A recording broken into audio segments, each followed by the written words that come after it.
Sir, I need you to step aside. We have reason to believe that the employee is in this country illegally. I'm not stepping anywhere. Where's your warrant? We don't need a warrant for immigration enforcement. She's coming with us. The hell you don't. This is private property. Last chance, old man. Move or you're getting charged with obstruction. It was a regular Thursday at Greenfield Supermarket, a family-owned grocery store in suburban Atlanta, when two ICE agents walked through the front door and headed straight to register number 3. They had a target, a 24-year-old black female cashier named Keisha Williams, who was in the middle of ringing up an elderly lady's groceries. The agents didn't wait for her to finish. They didn't ask the manager for permission. They simply positioned themselves in front of the register and started asking citizenship questions in front of a store full of customers. What these agents didn't know was that the supermarket owner, Michael Chen, was watching everything on security cameras from his office.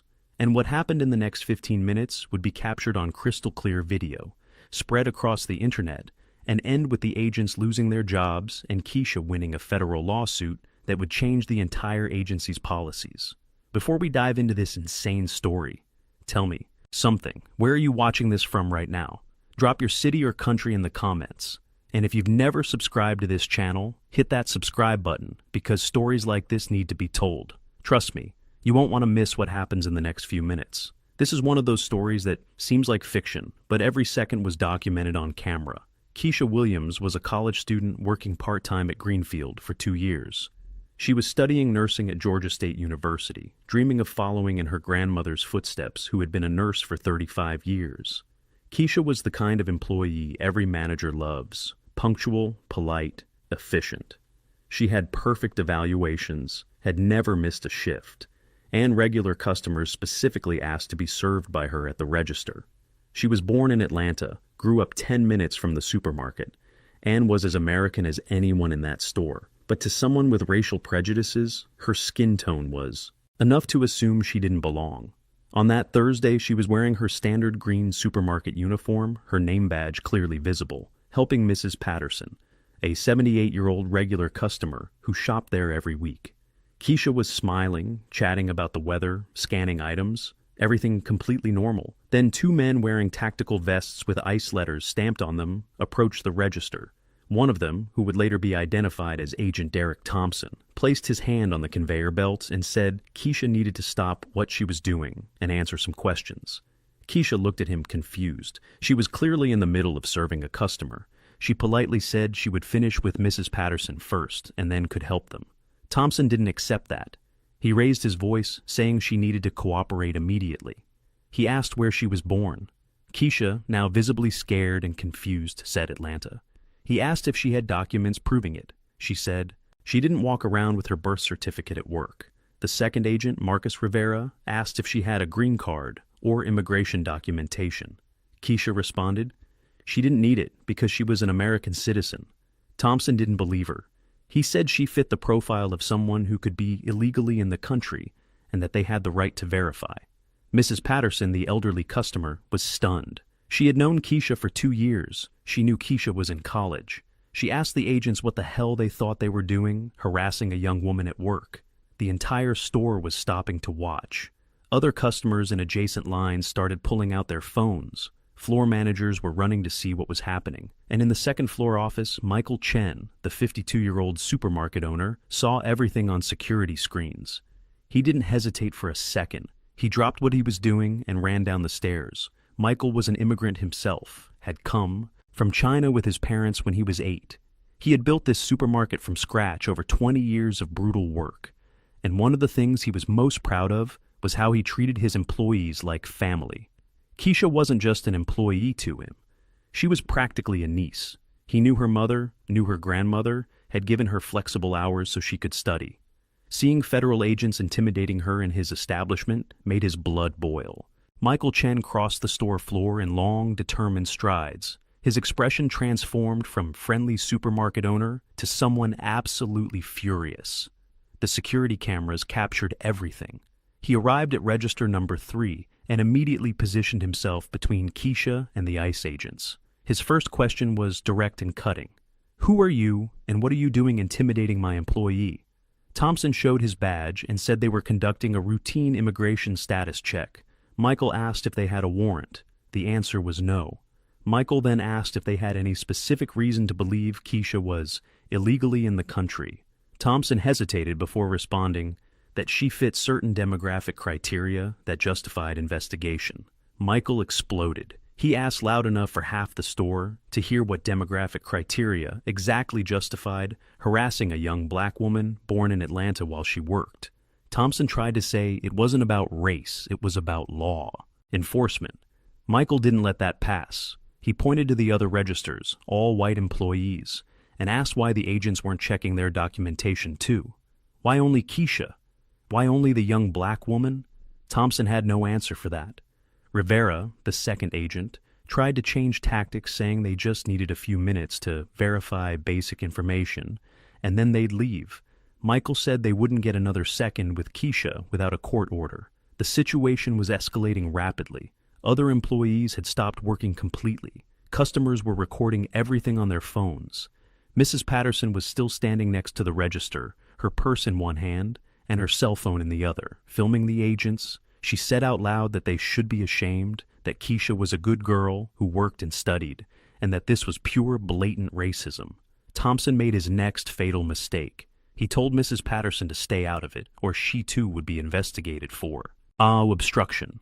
A 78-year-old lady being threatened by a federal agent. The cameras captured her shocked expression, and that moment would become one of the most shared parts of the viral video that would come later. Michael pulled out his phone and called his lawyer on speakerphone. The lawyer, David Goldstein, specialized in labor rights and had 40 years of experience. He could be clearly heard asking what was happening. Michael explained the situation.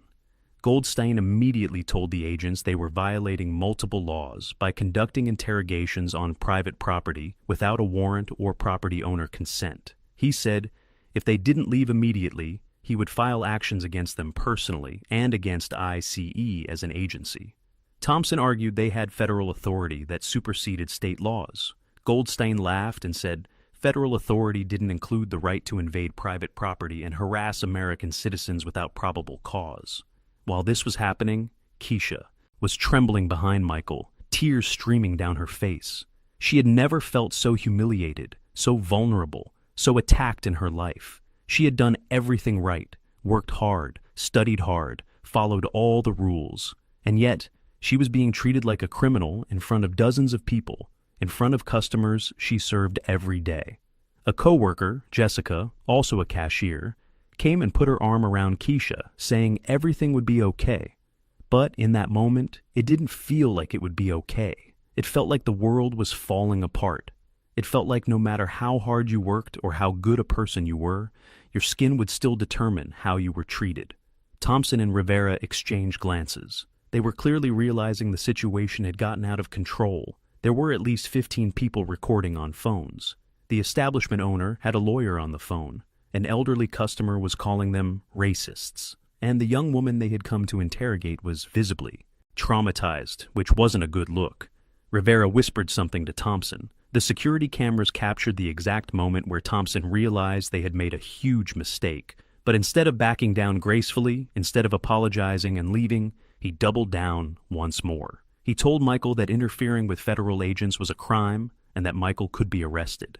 Michael didn't back down an inch when Thompson threatened him with arrest. In fact, he stepped forward, invading the agent's personal space, and said something that would be quoted in dozens of news articles in the following weeks. Go ahead, arrest me. Arrest an American citizen, owner of a legitimate business, for protecting his employee from illegal harassment. Let's see how that works out for you when videos from 15 witnesses hit the news tonight. The absolute confidence in Michael's voice, combined with the complete lack of fear, made Thompson hesitate. You could see on the security cameras the exact moment where the agent realized he had completely lost control of the situation. Goldstein, the lawyer still on the phone, took advantage of this moment to make something very clear. He said he was already drafting a formal complaint against both agents and that every additional second they remained on that property was being added to the list of violations. That's when the situation took a turn nobody expected. One of the customers who was recording, a woman named Patricia Miller, who was an investigative reporter for the Atlanta Journal-Constitution, identified herself. She said out loud that she was a journalist, that she was documenting everything, and that she wanted official statements from the agents about why they had chosen to specifically interrogate a black employee without any probable cause. Thompson went pale. Rivera actually took a step back. Having a journalist from a major newspaper actively documenting their mistake transformed this from an embarrassing incident into a public relations disaster that could end their careers. Patricia started asking specific questions. How many other people had they approached in that store? Why specifically Keisha? Did they have any concrete evidence of immigration violation, or were they operating purely based on racial profiling? Thompson tried to end the conversation, saying he couldn't comment on an ongoing investigation. Michael immediately pointed out the hypocrisy. How could it be an ongoing investigation if they claimed to be just doing routine checks? Which was it? A serious investigation or random harassment? Thompson couldn't respond coherently. His answers were getting increasingly confused, more defensive. Can you imagine how bad this looked? A federal agent, supposedly trained, being completely dismantled by a supermarket owner and a journalist, all while a young cashier cried silently behind them. The optics were terrible, and the cameras captured every second of his humiliation. Let me ask you something if you're watching. Have you ever witnessed something like this happening right in front of you? Racism so blatant you couldn't believe what you were seeing? Type yes in the comments if so. Other supermarket employees started gathering around. The assistant manager, a Hispanic man named Carlos Rodriguez, came and stood beside Michael. 2 stock clerks, both young black. Men came and stood near Keisha in solidarity. The message was clear. This wasn't just an attack on Keisha. It was an attack on every employee of color in that store. It was an attack on the dignity of everyone who worked there, and they weren't going to stay silent while it happened. Carlos, who had worked at the supermarket for 12 years and had known Keisha since she was a teenager, spoke directly to the agents. He said Keisha was one of the best people he knew, that she was more American than most people he met, and that what they were doing was disgusting and wrong. Rivera finally seemed to understand the gravity of the situation. He touched Thompson's arm and suggested they leave and continue the verification through appropriate channels. But Thompson was too ego-bruised to back down now. He had been publicly challenged, had been recorded looking incompetent, and his pride wouldn't allow him to just walk away. He said Keisha still needed to provide documentation, proving her citizenship, or she could face detention. That was the last straw for Michael. He took the phone back and told Goldstein to file all possible actions immediately. He then told the agents that either they left voluntarily in the next 30 seconds, or he would call Atlanta police to remove them for trespassing. The irony of calling police to remove federal agents wasn't lost on anyone. Mrs. Patterson, the elderly customer who had started all this by filming, shouted something that would become one of the most shared quotes from the viral video. She said she had grown up during the civil rights movement, that she had seen this kind of intimidation before, and that she thought the country had progressed beyond that. Seeing a young woman being terrorized simply for existing, while black made her realize it hadn't progressed that far. Her words hit everyone in the store. You could see people shaking their heads, some crying, others visibly angry. The supermarket had transformed from a place of mundane business into a stage where decades of racial injustice were being exposed in real time. And all because 2 federal agents decided that a young black woman doing her job looked too suspicious to be left alone. The agents finally left the supermarket 12 minutes after they had entered, but the damage was already done. Keisha was visibly shaken, trembling as Jessica and Carlos led her to the back office away from customers' stares. Michael immediately closed register number 3 and put up a sign saying it was temporarily out of service. He apologized to customers for the disruption and offered 10% discounts on their purchases as compensation for the inconvenience. But nobody was thinking about discounts. People were thinking about what they had just witnessed. Patricia Miller, the journalist, remained and asked to speak with Michael and Keisha when she was ready. She said this story needed to be told, that the public needed to know how federal agents were operating. Michael agreed completely, but said he first needed to take care of Keisha and make sure she was okay. In the back office, Keisha was sitting in a chair, still crying, still processing the trauma of what had just happened. Her mother, Denise Williams, had been called and was on her way. Michael brought water, tissues, and most importantly, his comforting presence. He told Keisha she had done nothing wrong, that what happened wasn't her fault, and that he would do everything in his power to ensure those agents faced consequences. Keisha managed to speak between sobs, asking why this had happened to her. Why her? What did she do besides exist? Michael had no good answers to those questions because there were no good answers. The truth was, she was targeted purely because of her race, and admitting that out loud only made the injustice more painful. Carlos stayed with Keisha while Michael returned to the store floor. Customers were still talking about the incident in small groups. Several approached Michael to express support and outrage. One man said he would never shop at a store where employees could be harassed like that, but then realized Michael had defended Keisha and corrected himself, saying he would always shop there specifically because Michael had taken a stand. A woman asked if there was anything customers could do to help. Michael said the best thing they could do was share their own recordings and tell people what they saw. Testimony was power. The more people knew what really happened, the harder it would be for ICE to sweep this under the rug. Patricia Miller started working immediately. She interviewed witnesses, collected contact information, and reviewed the multiple video recordings from customers. Every angle told the same story. ICE agents entering private property without a warrant, specifically targeting a black employee without probable cause, threatening customers who tried to defend her, and refusing to leave even when the owner and his lawyer made it clear they were violating the law. Patricia was already mentally writing the article that would be published the next morning. This would be huge. She knew it. It would touch on all the hot topics. The country was facing about immigration, racial profiling, federal overreach, and private property rights, and she had it all documented on video from multiple sources. When Keisha's mother arrived, the situation became even more emotional. Denise Williams rushed into the office and hugged her daughter, both crying. Denise was furious and terrified at the same time. Furious that her daughter had been treated like this. Terrified thinking about what could have happened if Michael hadn't been there, if the agents had managed to take Keisha, if she had been detained for no reason. The stories of people being detained by ICE and disappearing into the system for days or weeks were all too real.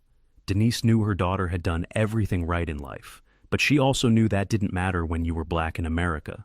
You could still be targeted, still be treated as suspicious, still have your humanity questioned.